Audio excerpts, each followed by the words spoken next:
Dear students, this is Praveen Kumar Agrawal from Management Department.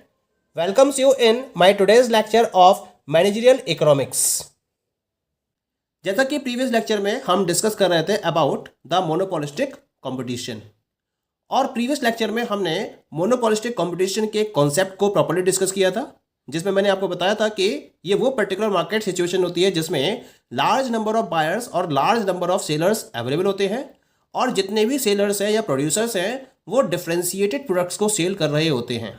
ये जो differentiated products होते हैं वो एक दूसरे के क्लोज सब्स्टिट्यूट तो होते हैं लेकिन परफेक्ट सब्स्टिट्यूट नहीं होते हैं, और इसके साथ साथ यहाँ फ्री एंट्री और फ्री एग्जिट ऑफ फर्म्स की कंडीशन भी अप्लाई होती है।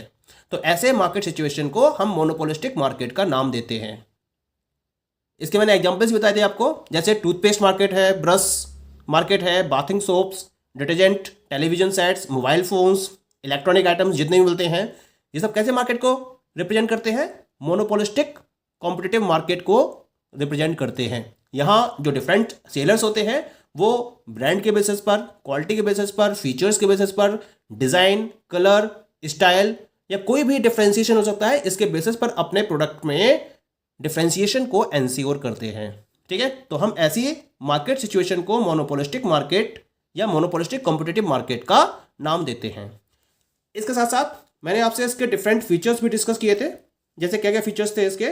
First one was the many sellers, second product differentiation, third one was the sales promotion और selling cost, fourth free entry and exit, fifth lack of perfect knowledge, next one was the non price competition, next one was the less mobility of factors of production. तो in particular features को मैंने detail में आपसे previous lecture में discuss किया था। आज के लेक्चर में हम डिस्कस करेंगे about the price output determination और इक्विलिब्रियम अंडर मोनोपोलिस्टिक कंपटीशन। यानी कि मोनोपोलिस्टिक कंपटीशन में कोई भी मोनोपोलिस्टिक फर्म किस तरीके से अपने प्राइस और आउटपुट को डिटरमाइन करेगी या फिर वो किस तरीके से अपनी इक्विलिब्रियम पोजीशन को अटेन कर सकती है, इसके रिगार्डिंग हमें एक प्रॉपर स्टडी यहाँ करनी है। तो इसके लिए मैंने एक प्रॉपर चार्ट को डेवलप किया है, that you are looking here. In this chart, I have categorized the equilibrium under monopolistic competition under two categories. The first one is the short run equilibrium and second one is the long run equilibrium. In short run equilibrium, the monopolistic firms can face any of the three conditions. The first condition is earning super normal profits. Second condition is incurring losses. And third condition is earning normal profits only. While in the case of the long run equilibrium, there is only and only one condition, that is all the firms will be earning normal profits. इसका मतलब हुआ यहाँ पर दो situation को represent किया गया है। पहली है शॉर्ट रन इक्विलिब्रियम और दूसरी है लॉन्ग रन इक्विलिब्रियम।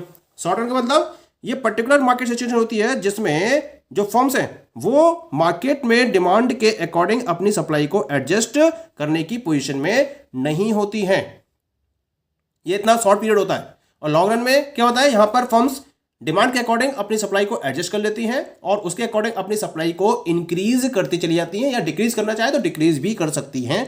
तो हम इस पर्टिकुलर सिचुएशन को लॉन्ग रन का नाम देते हैं। अब बात करते हैं शॉर्ट रन में फर्म्स किस तरीके से अपने इक्विलिब्रियम को गेन कर सकती हैं। तीन कंडीशंस है, या तो फर्म सुपर नॉर्मल प्रॉफिट को अर्न कर रही होंगी। ये कब होगा, जब किसी पर्टिकुलर फर्म का एवरेज रेवेन्यू उसके शॉर्ट रन एवरेज कॉस्ट से ज्यादा होगा तो वो फर्म सुपर नॉर्मल प्रॉफिट को अर्न कर रही होगी। और अगर किसी फर्म का एवरेज रेवेन्यू उसके शॉर्ट रन एवरेज कॉस्ट से कम होगा तो उसको लॉस हो रहा होगा, यानी कि वो लॉस इनकर कर रही होगी। और अगर किसी पर्टिकुलर फर्म का एवरेज रेवेन्यू उसके शॉर्ट रन एवरेज कॉस्ट के बराबर होगा तो वो फर्म नॉर्मल प्रॉफिट को अर्न कर रही होगी in the short run. Clear? Long run की बात करते हैं, क्योंकि लॉन्ग रन में जितनी भी फर्म्स हैं वो सब क्या कर सकती है, वो डिमांड के अकॉर्डिंग अपनी सप्लाई को एडजस्ट कर सकती हैं। और इसके साथ साथ क्या होता है, सुपर नॉर्मल प्रॉफिट को देखते हुए नंबर ऑफ फर्म्स की एंट्री बढ़ जाती है। तो इसी वजह से जो मार्केट में सप्लाई है वो एनफ क्वांटिटी में अवेलेबल होती है, जिसकी वजह से जितनी भी फर्म्स है वो केवल और केवल नॉर्मल प्रॉफिट को ही अर्न कर पाती हैं जो उनके ऑपरेशंस को कंटिन्यू करने के लिए सफिशिएंट होता है। तो हम इस केस में स्टडी करेंगे जो फर्म का एवरेज वैल्यू है वो उसके लॉन्ग रन एवरेज कॉस्ट के बराबर होगा। क्लियर? अब हम यहां डिस्कस करेंगे about the first condition of the short run equilibrium, that is earning super normal profits. So this is the short run equilibrium under monopolistic market. इस particular situation में जो फर्म्स कंसीडर की जाती हैं उनका एवरेज रेवेन्यू उनके short run average cost से ज़्यादा होता है और वो नॉर्मल प्रॉफिट से ज़्यादा प्रॉफिट अर्न कर रही होती हैं, जिनको हम उनके सुपर नॉर्मल प्रॉफिट के नाम से जानते हैं। ठीक है, तो यहाँ मैंने सुपर नॉर्मल प्रॉफिट की कंडीशन को रिप्रेजेंट करते हुए इस फिगर को रिप्रेजेंट किया है। क्या करा है मैंने यहाँ पर?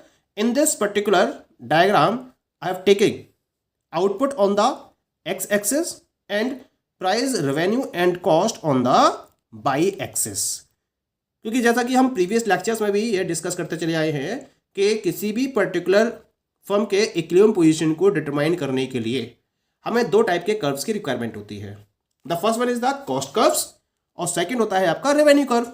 क्योंकि प्रॉफिट या लॉस को डिटरमाइन करने के लिए फॉर्मूला क्या रहता है? Revenue minus cost. तो यहाँ पर इसका मतलब हमें रेवेन्यू कर्व्स भी चाहिए होंगे और कॉस्ट कर्व्स भी चाहिए होंगे। तो एक मोनोपोलिस्टिक फर्म के रेफरेंस में मैंने इसका ये एवरेज रेवेन्यू कर्व रिप्रेजेंट किया है, AR, and this is the marginal revenue curve of this particular monopolistic firm, जिसको मैंने MR के नाम से इंडिकेट किया है। क्लियर? यहां जो एवरेज रेवेन्यू कर्व है वो क्या है? It is elastic. मोनोपोली में क्या था? इनइलास्टिक था, लेकिन मोनोपोलिस्टिक में ये इलास्टिक है। क्योंकि मोनोपोलिस्टिक कंपटीशन में लार्ज नंबर ऑफ सेलर्स होते हैं और वो क्लोज सब्स्टिट्यूट्स के साथ में ऑपरेट कर रहे होते हैं। यानी कि अगर एक कंपनी अपने प्रोडक्ट को चेंज करती है तो उसका कुछ ना कुछ इफेक्ट उसकी क्वांटिटी पर भी पड़ेगा। तो इसी वजह से इनका जो कर्व होता है वो क्या होता है? इलास्टिक होता है। और ये हमें पता ही है कि जो मार्जिनल रेवेन्यू कर्व होता है वो एवरेज रेवेन्यू कर्व से बिलो होता है। That is clear. अब हमें ड्रॉ करने हैं एवरेज कॉस्ट कर्व और मार्जिनल कॉस्ट कर्व। क्योंकि एवरेज रेवेन्यू ज़्यादा है, एवरेज कॉस्ट कम है, तो इस फर्म का जो short run average cost curve होगा वो एवरेज रेवेन्यू कर्व से बिलो होगा। तो this is the U shaped short run average cost curve of the monopolistic firm. Clear? Marginal cost क्या होता है? ये शॉर्ट रन एवरेज कॉस्ट को उसके लोएस्ट पॉइंट पर इंटरसेक्ट करते हुए ऊपर की तरफ चला जाता है। तो यहाँ से हम स्टार्ट करेंगे शॉर्ट रन मार्जिनल कॉस्ट को, और ये इसके लोएस्ट पॉइंट पर कट करते हुए अबव डायरेक्शन में मूव करना स्टार्ट कर देता है। तो इस कर्व को हम कहते हैं SMC कर्व। ओके, इस तरह से हमें चारों कर्व्स मिल चुके हैं, इनके पोजीशन को हमने प्रॉपर्ली सेट कर दिया है। Now put the condition of equilibrium. क्या है condition of equilibrium?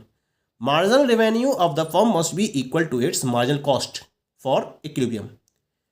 This is the marginal cost curve and this is the marginal revenue curve. Both are intersecting at this point. This point E is known as its equilibrium point. क्या करना है हमें? इस equilibrium point से एक straight line को draw करना है, इसे एक्स एक्सिस तक बढ़ाना है और ऊपर इसको एवरेज रेवेन्यू कर्व तक हमें एक्सपेंड करना है। एवरेज रेवेन्यू कर्व को ये A पॉइंट पर कनेक्ट कर रहा है, एवरेज कॉस्ट कर्व को B पॉइंट पर कनेक्ट कर रहा है और एक्स एक्सिस को ये Q पॉइंट पर कनेक्ट कर रहा है।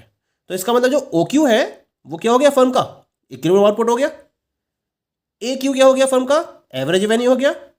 और जो BQ है ये फर्म का हो गया एवरेज कॉस्ट।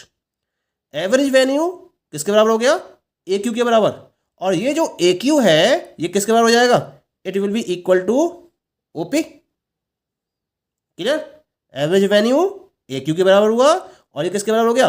OP के बराबर हो गया। नाउ एवरेज कॉस्ट ये किसके बराबर होगी? BQ के बराबर होगी and BQ is equal to OC। Clearly यहां हम देख सकते हैं डायग्राम में कि जो BQ है वो किसके बराबर है? OC के बराबर है। Okay, OP is the average revenue, OC is the average cost. Profit per unit निकालना है मुझे, तो उसके लिए क्या करना पड़ेगा? एवरेज रेवेन्यू में से एवरेज कॉस्ट को माइनस करना पड़ेगा। एवरेज रेवेन्यू है OP, एवरेज कॉस्ट है OC। OP माइनस OC कितना आ गया? PC आ गया। ये PC क्या शो करेगा? प्रॉफिट पर यूनिट को रिप्रेजेंट करेगा। यहां देखिए थ्योरी में average revenue equal to A Q is equal to O P, जैसा कि मैंने डिस्कस किया था अभी। Average cost is equal to B Q is equal to O C, that is clear. Profit per unit average venue minus average cost, OP minus OC, and OP minus OC is equal to PC, यानी कि दिस particular part will represent the profit per unit of the monopolistic firm. अब हमें एक unit का profit तो मिल गया, क्या निकालना है हमें टोटल प्रॉफिट कंसीडर करना है। टोटल प्रॉफिट कैसे निकलेगा? जब हम एक यूनिट के प्रॉफिट को टोटल नंबर ऑफ यूनिट से मल्टीप्लाई करेंगे। तो यहां हमें क्या देखना पड़ेगा? टोटल नंबर ऑफ यूनिट्स कितनी सेल हुई इसकी, इसका मतलब इसका इक्विलिब्रियम आउटपुट कितना है। इसका इक्विलिब्रियम आउटपुट है OQ, जैसा कि हमें इक्विलिब्रियम पॉइंट E के बेसिस पर ऑब्टेन हुआ। और OQ किसके बराबर है? It is equal to BC। It means equilibrium output is equal to OQ and this is equal to BC।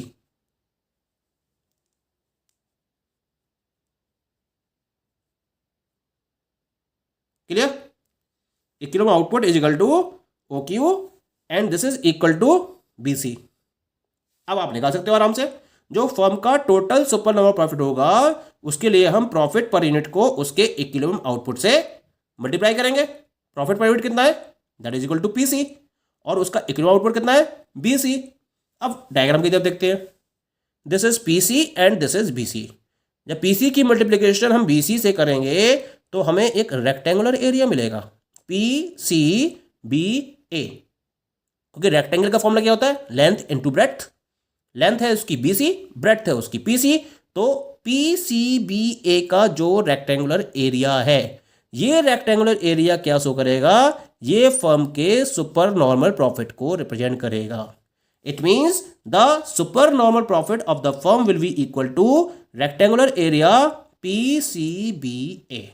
तो इस तरीके से हम एक मोनोपोलिस्टिक फर्म के रेफरेंस में उसके टोटल सुपर नॉर्मल प्रॉफिट को कैलकुलेट कर सकते हैं।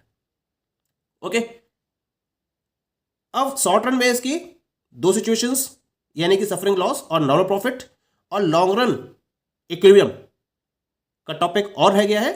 इसको हम नेक्स्ट लेक्चर में डिस्कस करेंगे। Okay, thank you.